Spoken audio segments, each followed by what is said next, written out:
to the age-old question of, can I do CrossFit?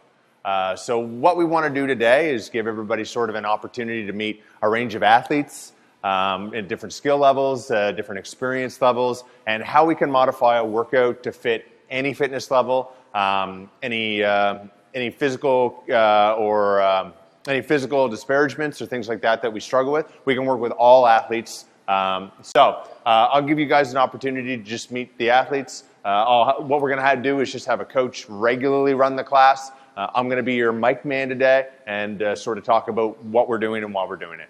Cool?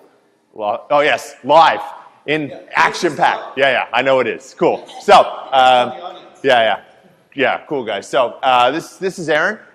She's taken on the opportunity today to act as sort of our newer, maybe less experienced athlete, which is great. Erin's been with us for, how long have you been with us? About 6 to 8 months? A year? Very cool. Awesome, Erin. Matt Taylor, he's going to serve today as our intermediate athlete, I guess would be the way, or maybe a little less experienced, but definitely been with us a while. Matt's been with us for about a year and a half, 2 years. And our final athlete, he'll represent our RX athlete. This is, or you could say maybe a veteran athlete or experienced athlete, is going to be Jevin. And he's going to walk us through the workout the way it's written on the board, and then we'll give you guys an opportunity to kind of see what a workout's going to look like across all different skill levels. So, with that being said, I'm going to just have the coach take off on the class, and you guys can just follow me along. Cool. Let's hit it. Coach, it's up to you. So one of the major advantages to CrossFit is that we can work on every single fitness level, no matter what it's like coming in the door. So Jevin is sort of a national lifting athlete. He's been with us in CrossFit for a long time. He's a highly developed skill set. Matt is going to serve as the intermediate today. He's been with us about 2 years. Came to us with a relatively limited skill set and limited mobility range, but we've taken some time and we've worked with Matt for a long time to try to get him developed into a CrossFit athlete that he feels more comfortable to participate in regular classes. And Erin's going to be our newer athlete, our less experienced athlete. And when we're ready, hey Jeff, what's going on, buddy? So. The workout for the day, I'll bring you over here, Jeff. We're going to chat about this really quick before Amanda runs the clock. Every single day in CrossFit, it's a different looking workout. It's never going to be the same thing twice. Today is as many rounds as possible in 8 minutes. So CrossFit workouts can range anywhere from 2 minutes to 30 minutes to 40 minutes to an hour. Today, we're just going to go through a quick little 8-minute workout. 2 ring muscle ups, 4 power snatches. It's sort of a heavy weight, and 40 double unders. Now, this is kind of the CrossFit lingo, so very difficult to maybe understand what we're talking about. But as we get into the workout, you guys are going to see what we're talking about, and we'll show the appropriate variation in skill levels as we go. So when the coach is ready to rock and roll, we're going to hit it, guys. Perfect, guys. So I'll get you by your muscle up. So Amanda's already set up all the athletes with their appropriate scales, so I'm just going to run through as we go here to show you what we're talking about. I'll try not to run into anybody. All right. And we're just going to have a really good time. We're going to have a really good time. To start, guys, we're doing 2 ring muscle ups. So this would be the RX movement, or the movement as it would be prescribed on the board. And Jevin's going to show us the starting ring muscle up movement. So from a hanging position, up and over the rings. That's beautiful. Jevin with a full lockout on the top. Notice that nice kipping motion to help him finish that movement through, up, and over the rings. From there, we're going to move into a power snatching movement. The power snatches is from the ground, overhead in one movement. Notice the bar doesn't stop anywhere along the way. It's a heavier weight, so Jevin's going to be obligated to go down to singles to make sure that he's maintaining form throughout the movement. Things we're looking for in this, he's pushing with the legs, he's not pulling too early with the arm, and his back is staying nice and flat throughout the majority of the movement. Beautiful rollover overhead. Again, note, there's no early arm pull there. Jevin's pushing the weight with his legs. We're moving into the final movement of this 8-minute workout, which is a double under. A regular skipping, many of you guys might be familiar with this. As double under is when the rope comes underneath the feet 2 times as opposed to 1. So Jevin's a pretty proficient at double unders. Notice the nice straight torso and the fast wrist. He's not jumping any higher than you would expect in a regular skip. He's just fluidly moving the wrist through the movement. That's beautiful. Matt is also, as an intermediate athlete, mastered one of the more dynamic skills, that is the double under. Again, his feet moving under the rope twice each time. He's moving on to his second round of this movement. He's going to chalk up. This would be the next appropriate scale down for us, and we call this a bar muscle up. Matt's approaching the bar. Notice again that kipping motion, but as opposed to using rings this time, he's going to use the bar. The advantage of the bar, it's a little bit more static. It allows you to rest on top of the bar at the top, and it takes a little less additional arm strength to hold out that lockout movement. Again, Matt's going to roll over into the same thing Jevin was doing, the power snatch. However, noted difference is that Matt's doing a little bit of a lighter weight than Jevin, but we're still expecting the same things movement-wise. So nice flat back, pushing with the legs, and a late pull with the arms into a full lockout motion overhead. We'll perform that one more time. That's excellent. Cool. Nice job, Matt. Beautiful. Moving back into Jevin. Again, the beauty of this is that we've got everybody essentially back onto the same movement, despite different interpretations of scale. So Erin's moving again into her power snatching movement. Awesome. A little bit lighter weight. The prescribed weight for females in this workout was 95 pounds. We've scaled Erin down to 55 pounds to make sure that we can keep all the same movement patterns exactly the way we want it. Nice flat back, pushing with the legs, rolling over and punching that bar up overhead. Picture perfect movement, an excellent scale. We're still maintaining the integrity of the movement and still maintaining the integrity of the workout through here. Now you'll note here, the double unders, again, one of our more challenging movements for newer athletes. So as opposed to moving the rope under the feet 2 times, she's only going to perform by moving the rope under the feet a single time. However, we'll double the number of reps. So instead of 40, we're going to be doing 80 repetitions. Beautiful movement. I love it.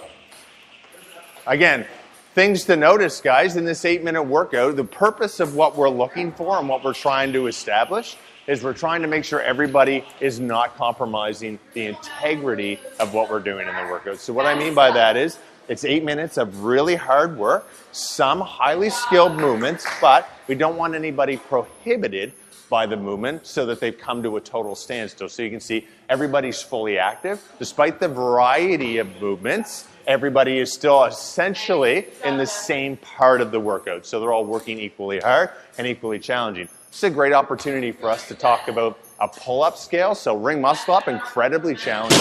A power snatch or a bar muscle up, also challenging. Our next appropriate scale down is a banded pull-up. So what are we asking for here? We're looking to build the pulling strength to allow somebody to come up and over the bar. Beautifully executed by Erin.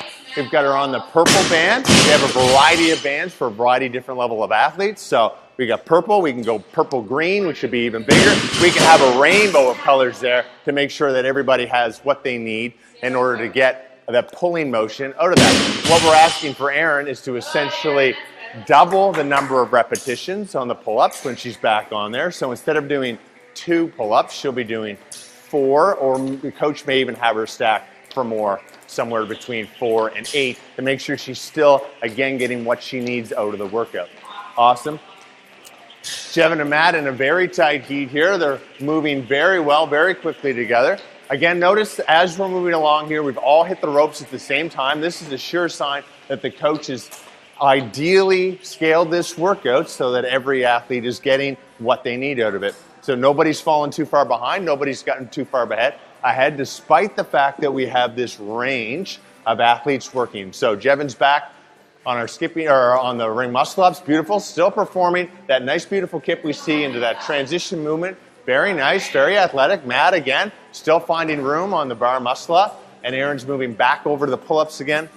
This gives me a great opportunity to talk a little bit about why we develop the kip in athletes. You're going to see Erin performing this kip on the pull-up now. What I mean by that is you're seeing a bit of a body arch position into the follow-through. So some, people may say, oh, okay, well, we're cheating the pull-up, but we're not really. Ideally, what we're doing with Erin's pull-up right now is we're establishing a beautiful kip, and what that does is it moves us into a kip into the muscle-up and into the ring muscle-up, which you guys would have noted earlier. So this is why we established that kipping motion. Matt and Jevin doing excellent right now. Erin just finishing up her final set of pull-ups, moving really hard. Everybody's breathing really heavy right now. Coach is making sure that everybody's staying on task now. We've only got about 90 seconds left of this workout. Everybody's competing really well, really effectively. Very, very close in terms of movement. Aaron's only a few reps behind, but still moving very nicely, which is ideally what we want. And in that full punch out, nice body position, nice flat back. Jim and Matt getting a little tired, taking breaks to the double unders when they need to, but still notice a nice upright torso, wrists moving well, still maintaining everything we want throughout that double under movement. Aaron's doing excellent right now, moving onto the rope again. So we're right on, guys. It's exactly what we want to see. If we were in any CrossFit class, this is how every athlete would be appropriately scaled to make sure that they're feeling comfortable in the movement. If you're feeling like, hey, you know what, I can't do a pull-up or I can't do a snatch, or that's the beauty of what we do. We can scale every movement down. We can move a snatch into a kettlebell swing. We can move a pull-up into a pull off of the rings. We can do all sorts of things to make sure that everybody's feeling comfortable in what they're doing and everybody's getting what the desired outcome of this workout is. So still, again, moving through the entire skilled movements. Matt rolling over into a hard bar muscle up. Jevin again, a nice aggressive pull, rolling that over, hasn't lost form throughout the movement. We've got 30 seconds left. The man is going to start to drive the intensity a little bit, make sure everybody's finishing this out aggressively. Aaron moving back onto the pull-up bar, again executing that kip on the band, pulling that chin up and over the bar, sure maintaining the standard of that movement. Matt with a nice lockout, getting a little tired, but we're ready to drive, and roll that over. We've got 5 seconds left. Almost done in 3, 2, 1. That's it, man. High fives for everybody. Way to work out, guys. That was picture perfect. Cool. I love it. So, an opportunity for us as a gym to show you how a typical CrossFit workout would look like. That was an 8-minute workout. The advantage to this is what we tried to execute was showing you guys that we had 2 highly skilled movements. So one would be the ring muscle up, which was translated into a bar muscle up. If that wasn't available, we translated it into a banded pull up. The next movement, which is a power snatch off the ground overhead. At that point, we're looking at heavier for our more experienced athletes. The movement has been trained. We've trained these athletes to move effectively in that. So we've just scaled down the weight, but still wanted to maintain that integrity and movement pattern to make sure people were finishing that repetition appropriately. The final one, a double under, the arch nemesis of the CrossFit world. For those that have it, it's great. For those that don't, it sucks. So double unders for Matt and Jevin was awesome. Matt's a little bit more consistent, but Jevin worked his way through it every time. Aaron, double unders, tougher movement. She's starting to get it, but for today's workout, to make sure that she's getting what we want out of it, we just translated that in 2 times single unders or 80 single unders. And that's what we're looking for, guys. This is a regular CrossFit class. This is what it looks like. We are age categories range from 5 years old to 65 years old. There's nothing we can't do. Boom. Have an awesome day, guys. Thanks for tuning in. Thank you.